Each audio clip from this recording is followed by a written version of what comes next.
que eu vou fazer é apresentar uma análise das Nações Unidas, que é baseada no trabalho que é feito todo ano no Departamento de Assuntos Econômicos e Sociais em colaboração com a Organização de Comércio e Desenvolvimento das Nações Unidas e diferentes comissões regionais. E eu devo dizer que o que nós vamos ver, que nós temos, em primeiro lugar, reconhecer que a crise que nós estamos enfrentando no momento não é nova para muitas pessoas das Nações Unidas e para muitas pessoas nessa plateia e para muitas pessoas que já estiveram em todo o mundo avisando sobre o risco desse tipo de desenvolvimento. Infelizmente, nós chegamos ao ponto que, de certa maneira, havia sido previsto ou fomos avisados a respeito, o ponto de uma crise econômica global verdadeira. E este não é o momento para dizer, eu já disse isso antes, e não tem nada a ver com esse problema. Portanto, nós estamos todos convidados para tentar analisar a situação com uma única meta de indicar quais são os custos e com base nas causas tentar encontrar a solução. E, na nossa opinião, na visão das Nações Unidas, existe não apenas a evidência confirmada de que estamos entrando numa recessão global, mas também o sistema financeiro está sendo desmontado. Portanto, essa talvez seja uma oportunidade, tanto quanto um desafio, e o que eu vou tentar mostrar para vocês nesses poucos minutos da minha apresentação para discutir esses desafios. Portanto, nós estamos dizendo que essa foi uma crise prevista. Como o livro de Gabriel Garcia Marques, A Crônica da Morte Prevista, da morte anunciada, essa também é uma crise que foi prevista. Agora, os motivos pelos quais nós estamos tentando argumentar que isso foi previsto é porque é importante não olhar para isso como se fosse uma daquelas crises que vão e vêm, sem ninguém, na realidade, entender as suas causas. Na nossa opinião, a crise que estamos enfrentando é uma crise do sistema financeiro global, tanto quanto é do sistema da estrutura da demanda econômica global. Para resumir o tipo de problema que nós estamos enfrentando, é muito importante lembrar que durante a década de 90 e durante os primeiros anos desse século, a economia do mundo cresceu com uma dependência excessiva nas atividades sem nenhuma forma de controle do setor da iniciativa privada. Nós sabemos que no período da década de 80, no qual muitos países do mundo, e especialmente os países em desenvolvimento, mas não só eles, enfrentaram uma crise econômica financeira bastante séria, e depois, naquela época, nos disseram que nós deveríamos liberalizar a nossos sistemas de comércio, nossos sistemas financeiros, de modo que nós deveríamos simplesmente depender com grande confiança na habilidade da iniciativa privada de gerenciar os seus próprios negócios e reduzir o papel do setor da iniciativa privada e deixar a iniciativa privada imperar. Foi uma história de deixar fazer, de laisser-passer, e na qual nos levaram a acreditar que a iniciativa privada, por ter que cuidar dos seus próprios negócios e do seu próprio lucro,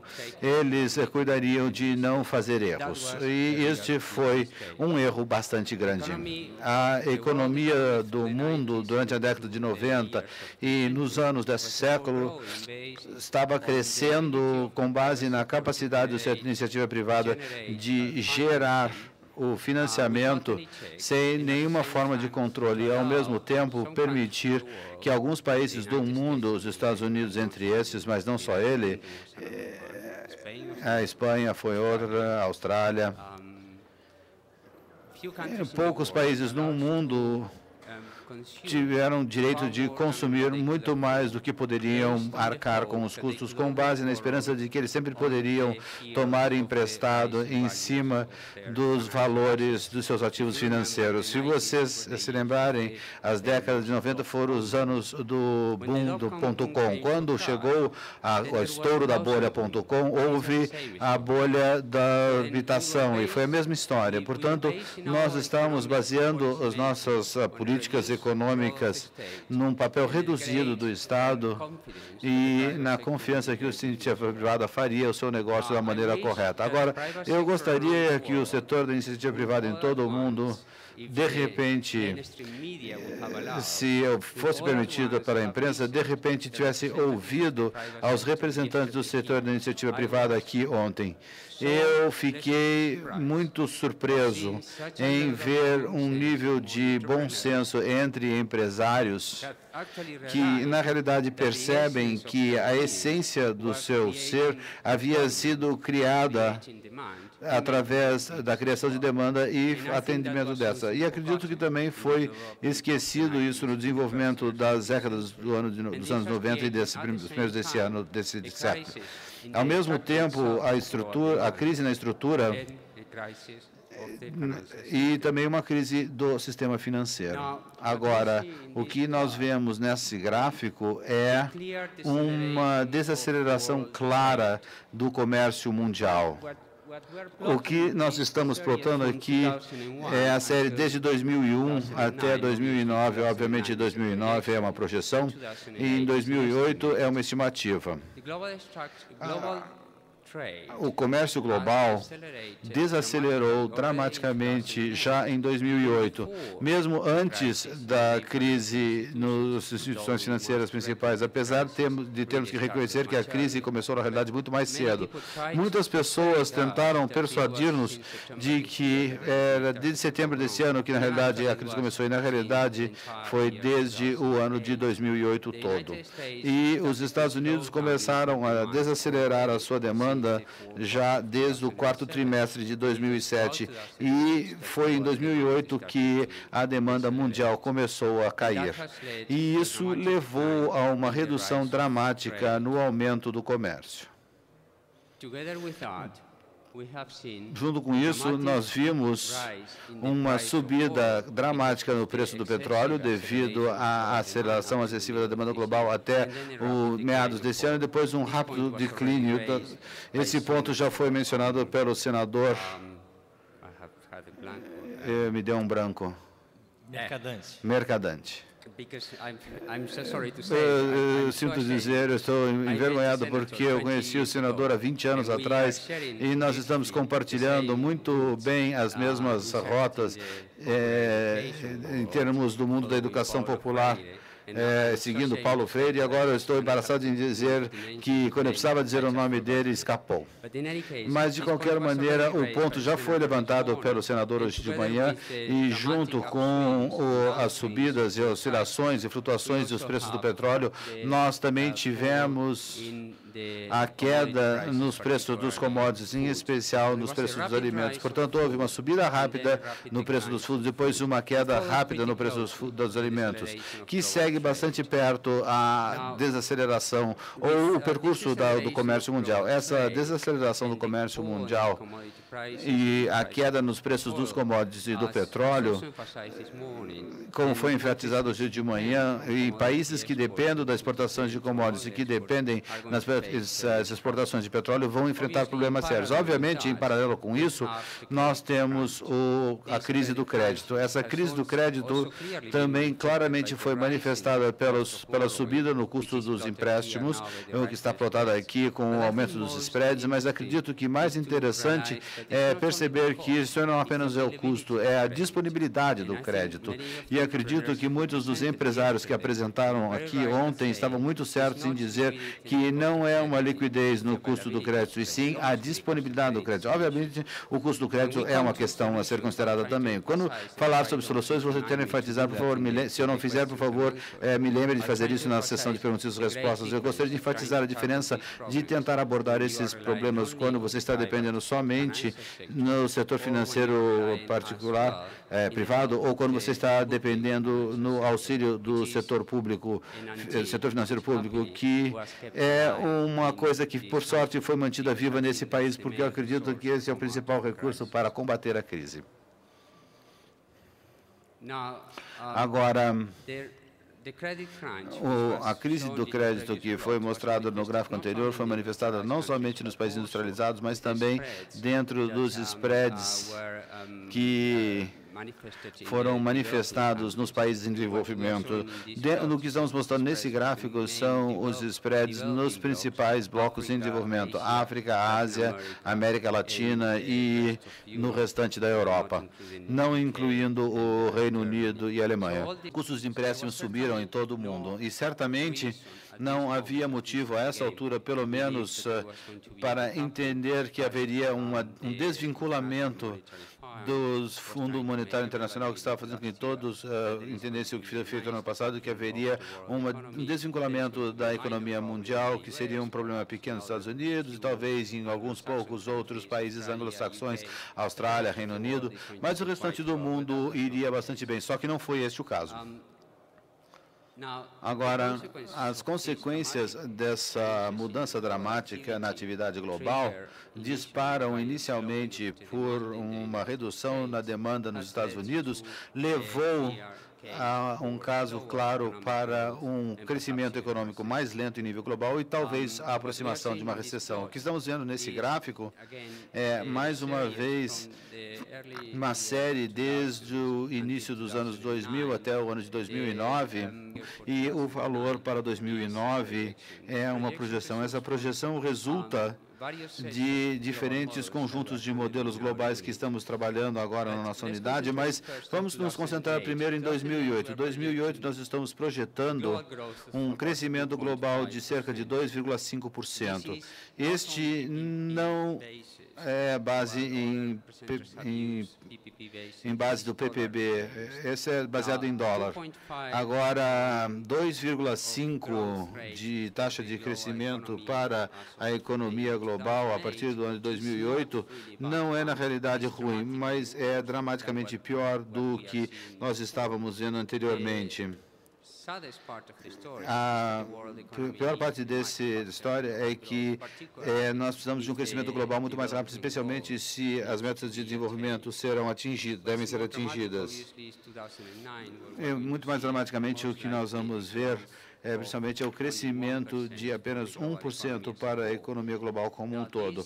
Agora, esse crescimento não vai ser dividido de forma igual. O que nós estamos percebendo aqui é a mesma série de crescimento global, mas em vez de ser o crescimento global, é crescimento global per capita. E na linha horizontal que nós vemos ali, é a linha do zero.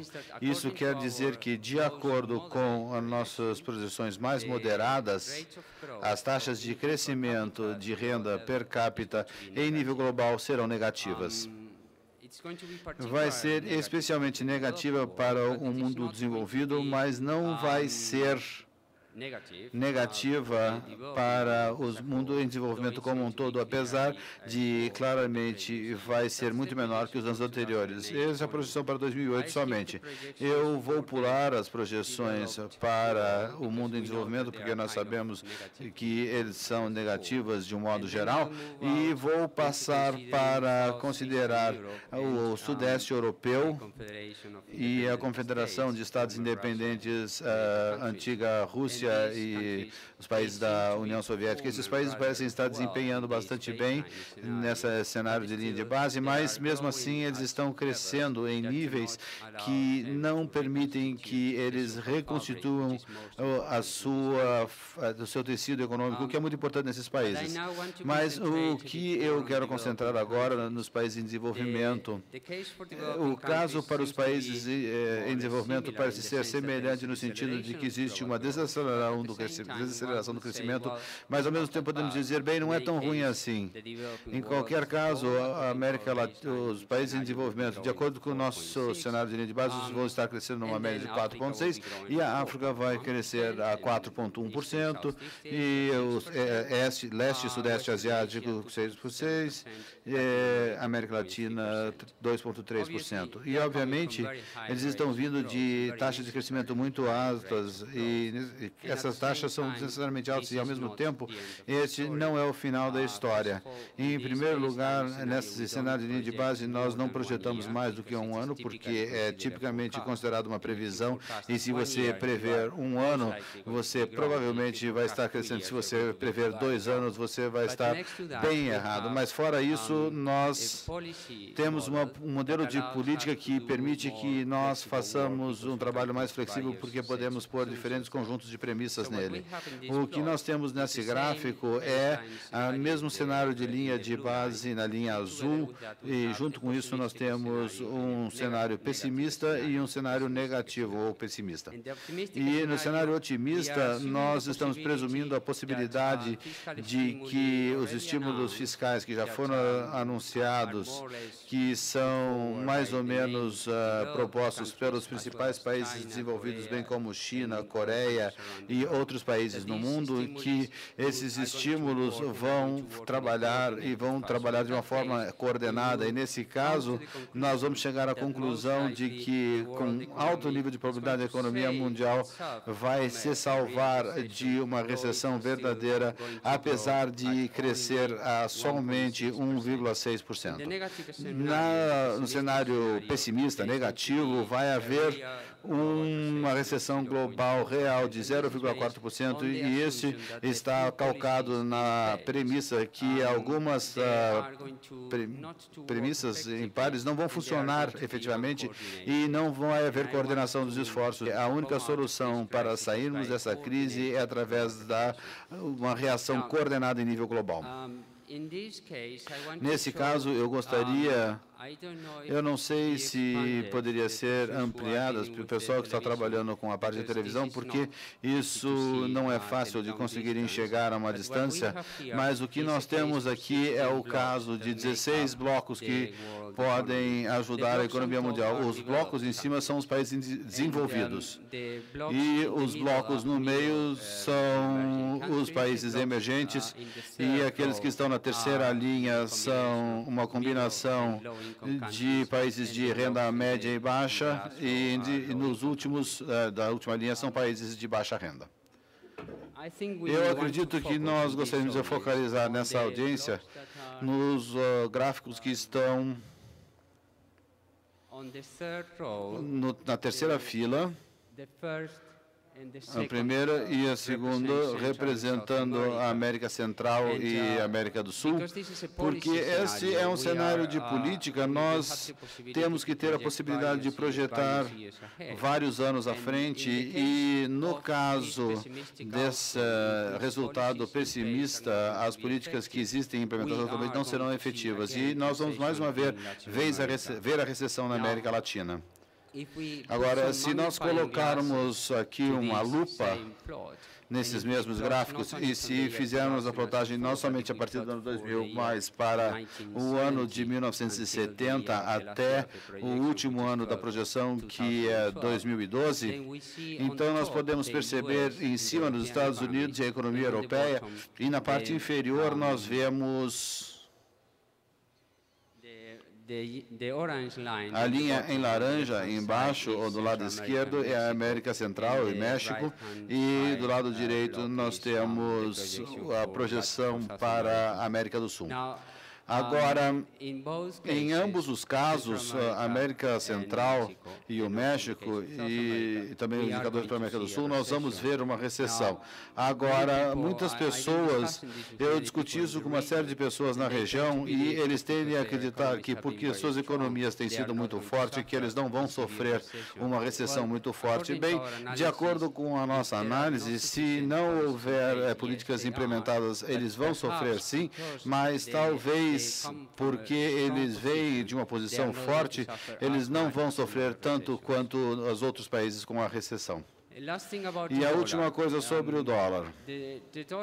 O dólar apreciou-se recentemente, o que quer dizer que os outros países do mundo vêm depreciando as suas moedas em relação ao dólar. E é muito difícil para nós dizermos qual seria a direção do dólar no futuro. Se eu tivesse condições de dizer isso, eu tenho certeza que, junto com o governador do Paraná, nós poderíamos ganhar muito dinheiro em todo o mundo investindo em diferentes carteiras. Portanto, na realidade, ninguém sabe. Mas a nossa estimativa é que a subida atual no valor do dólar e a depreciação de outras moedas é principalmente devida a, entre outras coisas, uma necessidade de investidores nos Estados Unidos de conseguirem recuperar o que se chama das chamadas de margem ou recuperar a força de seus balanços. Agora, por que os Estados Unidos, os investidores norte-americanos, estão, em termos de volumes de seus investimentos, muito inferiores do que investidores estrangeiros nos Estados Unidos, e porque outros investidores em todo o mundo, eles também precisam recuperar as suas chamadas de margem e precisam recuperar a força de seus balanços, nós acreditamos que o dólar vai continuar em depreciação depois dessa subida recente. Agora, um outro motivo para acreditar nisso é porque nós estamos num mundo de imensos desequilíbrios globais. Nós estamos mais ou menos acostumados com isso, mas até que nós restabeleçamos o crescimento global de uma forma equilibrada, nós vamos ver ainda uma depreciação necessária do dólar de modo a poder restaurar os seus saldos externos, as suas balanças de câmbio. E agora, nos últimos dois slides, eu vou terminar, e qualquer ponto que ficar de fora, nós podemos tratar na questão de perguntas e respostas. Obviamente, nós temos muito fluxo nesse problema, e uma das coisas que nós podemos pensar a respeito é, obviamente, apagar o incêndio. Nós temos uma crise global à nossa frente e é necessário restabelecer a confiança no setor financeiro dentro do necessário para poder bombear energia para a economia, de modo que o setor produtivo e as classes trabalhadoras possam gerar a sua receita, recuperar e gerar renda. Obviamente, é muito infeliz que muitas autoridades em todo o mundo foram forçadas a resgatar grandes empresas de ramo financeiro que fizeram erros grandes. Mas, a não ser que possamos pensar de um mundo em que todo o sistema financeiro em todo o mundo seja nacionalizado, não existe nenhuma outra solução para isso. É uma situação muito infeliz e, em muitas partes do mundo, precisamos restabelecer a confiança no setor financeiro, porque nós precisamos de investidores em muitos setores produtivos, têm as suas atividades financeiras desafiadas através do setor financeiro, financiadas através do setor financeiro privado, mas nós precisamos aproveitar esse bailout, esse resgate maciço, para colocar uma parte do sistema financeiro internacional sob o domínio do setor público. Eu acho que o Brasil poderia exportar a sua experiência de ter mantido vivo bancos de desenvolvimento, tendo mantido vivos bancos de produção e tendo mantido vivos de maneiras diferentes de usar o sistema financeiro, que é exatamente a maneira como deve ser, que é disparar as atividades dentro do setor produtivo. Junto com isso, obviamente, nós precisamos ressuscitar o papel do setor público em atividades diretas da economia, em especial, e não apenas na criação de infraestrutura, na proteção social e criando emprego, na criação de empregos. Isso é mais importante do que nunca. A outra coisa que que é subsequente, mas que deve ser tratada, é começar a pensar sobre uma nova arquitetura financeira internacional. Eu estava lendo recentemente muitos livros sobre a história das crises financeiras, e nós temos Kindenberger, e você tem Galbraith, e você tem Minsky, e todos eles parecem coincidir, sabem, quando nós estamos enfrentando uma crise financeira, todo mundo fala que precisamos regular o sistema financeiro, e isso não pode ser assim. Agora, quando acaba a crise, o que acontece? Aqueles que conseguem permanecer vivos com um imenso apoio do setor público, as grandes corporações, as grandes instituições financeiras, elas ficam cada vez mais fortes. E o caso para a concentração de capital nos Estados Unidos, pelo menos, é horrível. Os Estados Unidos passou por crises financeiras diferentes em sua história e conseguiu, através de várias instâncias, regular o setor financeiro e, ao mesmo tempo, evitar a concentração no setor financeiro. O caso da Inglaterra é mais ou menos o mesmo, e de modo a poder consertar os problemas da crise financeira, eles estão permitindo uma concentração horrível de capital nas indústrias financeiras. Bem, se nós estivermos esperando para que tudo comece a voltar ao normal, para começar a pensar a regular o sistema financeiro, vai ser tarde demais, porque a situação depois da crise seria um déficit imenso do setor público, porque foi necessário controlar, foi necessário você resgatar a indústria financeira e concentrar um capital financeiro de uma forma imensa. E quem é que vai conseguir regular isso? Vai ser quase impossível. Portanto, é muito importante que, ao mesmo tempo que nós tentemos lutar com o incêndio, apagar o incêndio, que nós tentemos pensar seriamente, já agora, sobre como regular o sistema financeiro, porque nós vamos enfrentar um sistema financeiro muito concentrado e poderoso depois dessa crise.